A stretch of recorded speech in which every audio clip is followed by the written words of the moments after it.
প্রথমে আলুটা আমি ভেজে নিয়েছি, ভেজে নেওয়ার পর তেলেতে আমি চিকেনটা দিয়ে দিয়েছি। এবার চিকেনটা ভালো করে আমি ভেজে নেবো। এবার ভাজা হয়ে গেছে, এবার আমি চিকেনটা তুলে নেবো।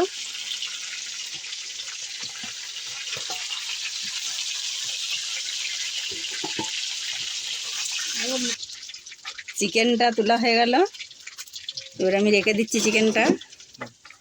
এবারে আমি দেবো পেঁয়াজ,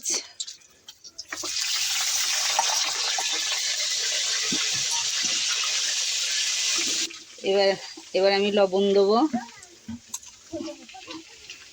পরিমাণ মতন। এবার আমি আদা বাটা দেবো। এবার আমি লঙ্কা গুঁড়ো দেবো পরিমাণ মতো লঙ্কা গুঁড়ো। আপনারা যেমন ঝাল খাবেন তেমন দিতে পারেন। আমরা যেমন কম ঝাল খাই আমরা কম দিচ্ছি। এবার আমি পরিমাণ মতন জিরে বাটা দেবো।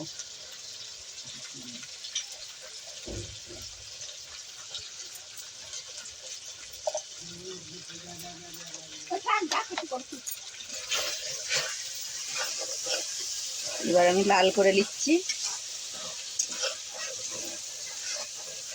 চিকেনটা কষিয়ে নেবো। এরপর লাল হয়ে গেল, এবার আমি চিকেনটা এর মধ্যে ঢেলে দিচ্ছি।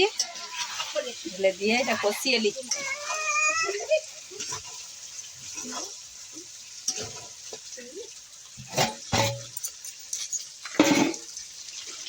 এবার আমি পরিমাণ মতন জল দিয়ে দিলাম।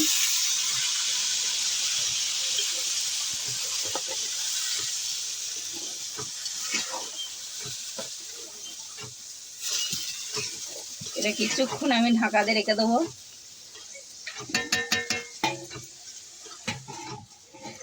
কিছু কষানোর পর আমি বিরিয়ানির মশলাটা দিচ্ছি।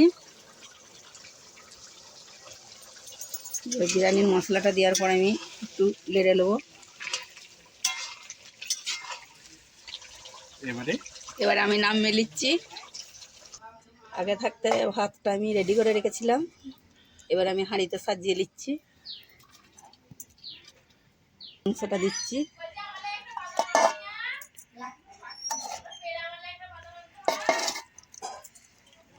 এবার আমি আলুটা সাজিয়ে দেবো।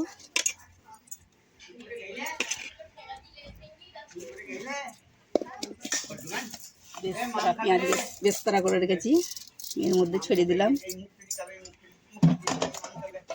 এর উপরে আবার ভাতটা ওনারা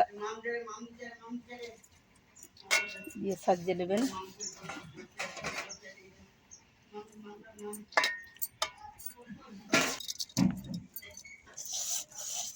আর আমি পেঁয়াজ বেস্তারাটা দিয়ে দিলাম।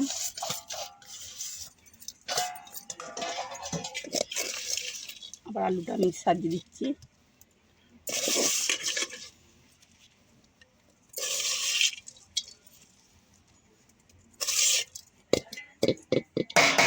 এরপরে মাংসটা দিয়ে সাজিয়ে দিলাম।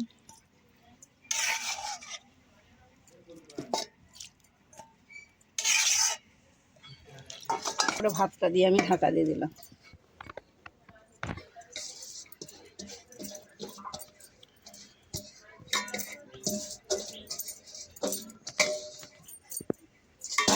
সাজানো হয়ে গেল। আমি 2 ফোঁটা বিরিয়ানির সেন্ট দিয়ে দিলাম। আমি এটাকে ঢাকা দিয়ে নিলাম। 1 ঘন্টার মতন আমি আঁচে বসে রাখবো। এবার 1 ঘন্টা পর আমি চলে এলাম। বিরিয়ানিটা খুলে দেখে নেবো। হ্যাঁ, হয়ে গেছে। এবার আমি নামিয়ে নেবো।